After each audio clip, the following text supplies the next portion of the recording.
What is Operation Deep Blue Legacy? We'll find out on this episode. We get some rum and beer, expensive put in a reindeer, so you know we're gonna party. Hello everyone, and welcome to another episode of the Marine Conservation Happy Hour podcast. And I'm joined today by Dr. Scarlett Smash, as always. Hello, Smash. I see you're wearing your Hufflepuff top. I am. It is actually weirdly cold right now, so I decided to find a long sleeve shirt, and this is the only long sleeve shirt I have. Just being a Floridian. Kraken, I'm just going to do a wild guess about Deep Blue.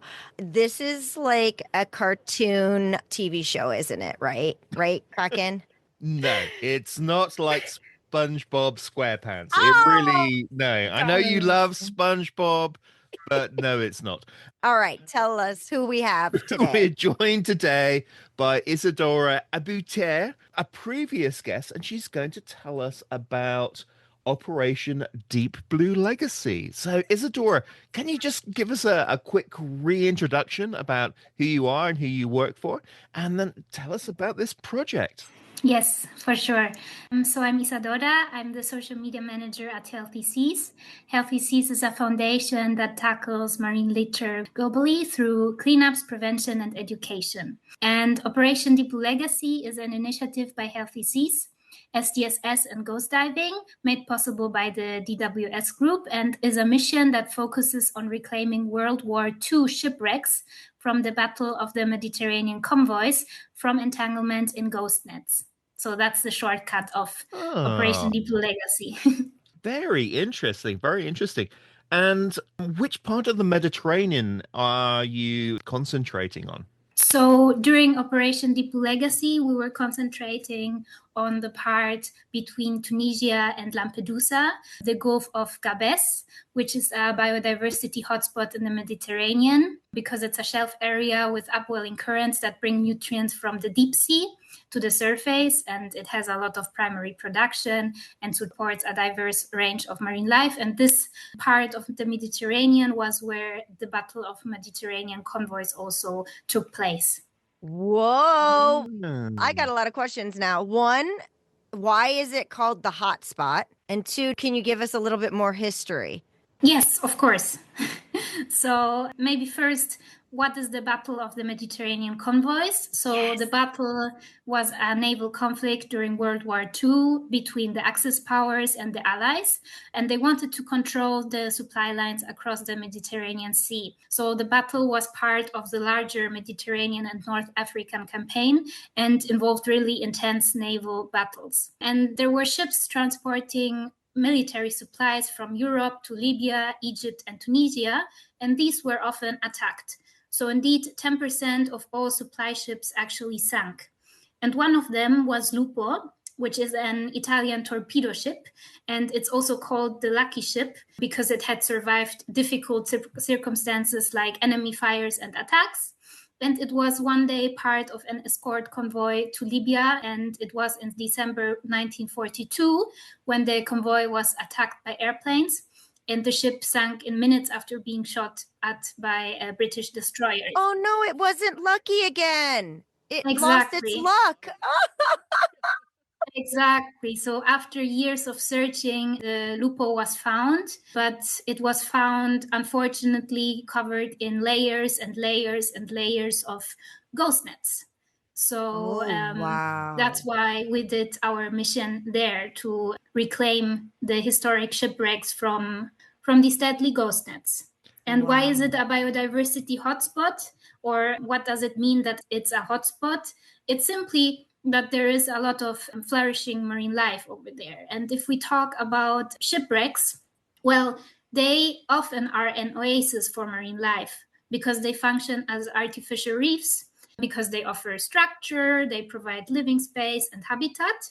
And the thing is that fishermen know well that there is an oasis of marine life, and they like to fish there, obviously, where most fish are around. So that's why ghost nets often get entangled in shipwrecks. I know that this area particularly is an area there's some interest in because there's a variety of endangered shark species, angel sharks. It's an area of real conservation concern, but it's also an area where there's a lot of unregulated, uncontrolled fishing that goes on around there as well.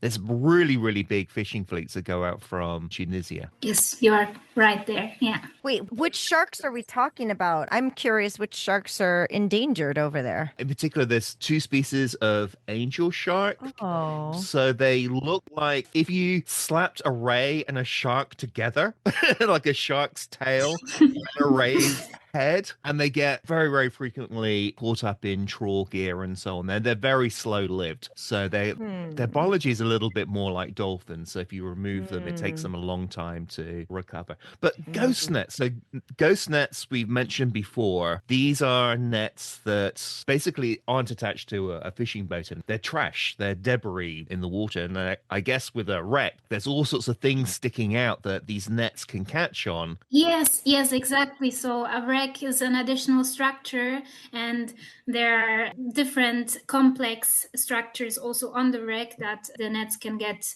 entangled in, actually. And then the ghost net that got entangled in a wreck may entangle marine life, and also sometimes even ghost nets get entangled in ghost nets. So that's why there is a layer of ghost nets often. The ghost net squared. The ghost net squared? Oh my gosh, so dorky. Ghost net.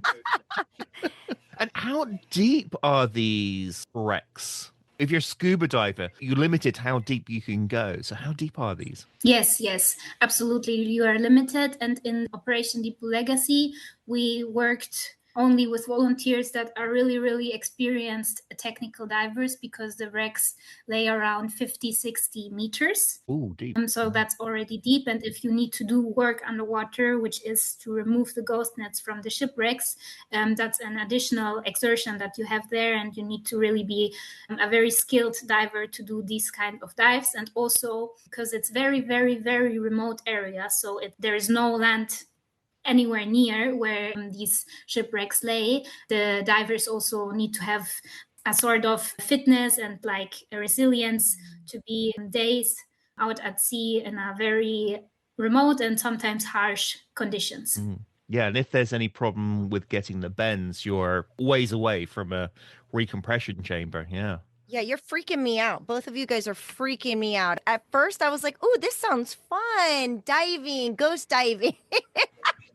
And now I'm like, no way. It would be my fin that would get caught probably in the net. I would panic, and it wouldn't be a good situation. You've been diving pretty deep when we've gone scuba diving. We went down to nearly 40 Yeah, but I wasn't around any ghost nets. You know what I mean? Like, you know, they're constantly moving, but they're moving around in the water, and you're moving at the same time, and they can just get caught, you know, like caught in your hair. Well, actually, I wonder if you guys have a hat on or something like that. Do you? Yeah, you must, right? Yes. So it doesn't get caught.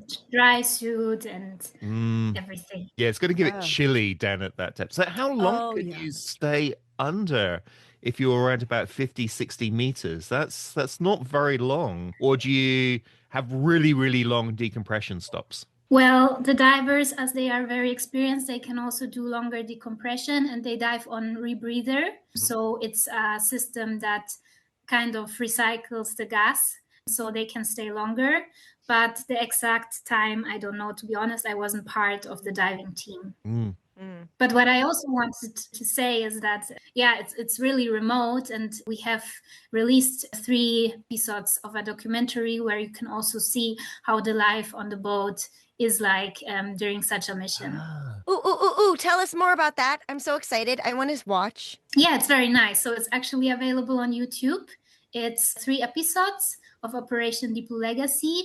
It talks about the mission itself. It talks about life on board. It talks about legacy. So the title of this mission is Operation Deep Blue Legacy, and there is something interesting about this word. And it's like, this whole project is about legacy. So we also dedicated 1 episode to this, and it's free to watch on YouTube, and it's very exciting and interesting. Well, perfect. We'll definitely put that in the description. Talking about TV shows as well, there's a TV show called Rogue Heroes that we're big fans of over here.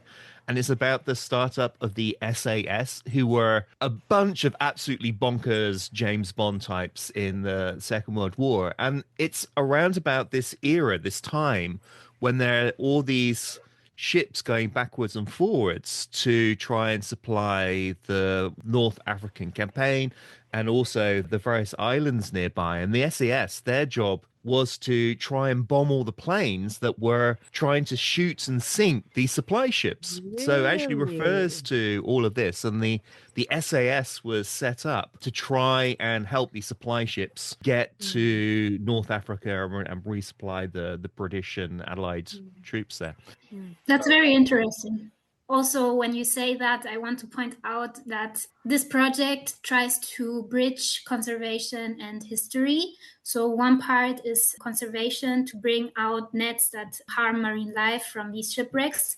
The other part is history. We want to bring history to the people, and we also want to preserve these wrecks because ghost nets not only harm the marine life, but also they harm the wrecks. So you can see that a wreck that is covered in ghost nets often deteriorates much faster than if it's free of ghost nets. Oh, no way. Yes, because of all the rubbing that it's doing in the water, right? Exactly. Oh, I never even thought about that. And they'd be like graves as well. It's kind of like going to a grave site and taking the weeds away and removing the trash, the empty drinks bottles and things that louts leaving graveyards. So it's being respectful to these war graves. Exactly.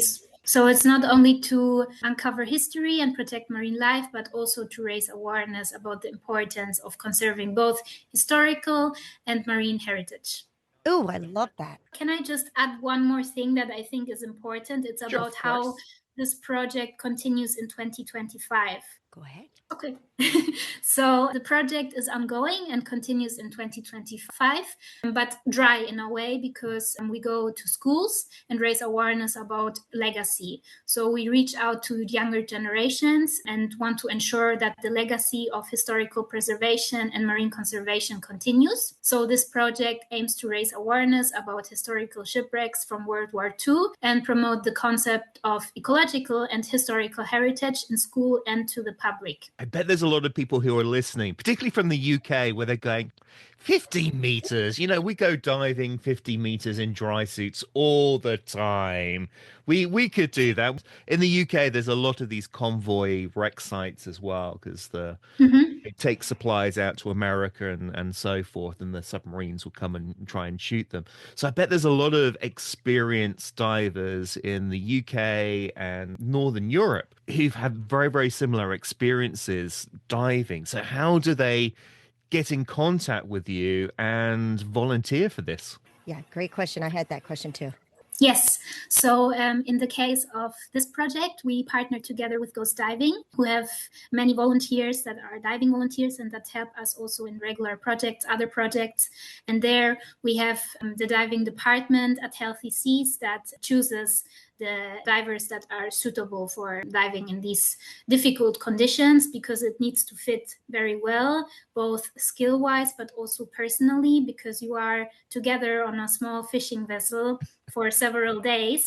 There is no luxury shower. There are no cabins. You sleep all together under the sky. So, yes. No weirdos. What?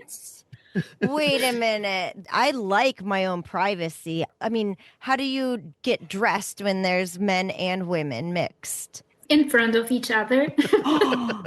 Wow. Okay. Well, you just have to have no shame whatsoever. Just let it loose. Let it go. Or you are just very passionate about diving. There you go. I do know a lot of people that are like that are absolutely crazy about diving. They're just ready to jump in immediately after they've come back up. You know what I mean, Dr. Kraken? You know, oh yeah, we've been on a few boat diving trips. Although the ones we've been on have been relatively luxurious, haven't they? There's always been cake. Always That's been the only kind I'll be on. I'm sorry, Isadora. I'm not going to volunteer for this. I support you all. It sounds very much up my alley, though. So let's tell everyone where they can find all your information and Healthy Sea. Yes. So you can find us on Instagram, YouTube, Facebook, and LinkedIn through our name Healthy Seas. And we also are available on our webpage, www.healthyseas.org. Isadora, it's always a pleasure having you here on the show. I'm going to make you a reoccurring guest. We're just going to have you keep coming on. Thank you so much for being here. Thank you. Thank you very much for this opportunity. And for everyone that's listening, thank you so much for being part of the Marine Conservation Happy Hour crew. Hey, Marine Conservation Happy Hour crew, don't forget to hit subscribe and follow us for future episodes. And also, refer us. We'd love it. We would also like to hear from you, so please contact us on social media, or you can email us about a topic that you're interested in hearing about. If you're interested in sponsoring this podcast, or you would like us to come visit your science facility and do a live episode, email us at info@absolutelysmashingllc.com. This podcast was edited and produced by Absolutely Smashing. The music is produced by Jolly Shore Leave. Thank you again for listening, and we couldn't do this without you. Thank you so much for being part of the Marine Conservation Happy Hour crew.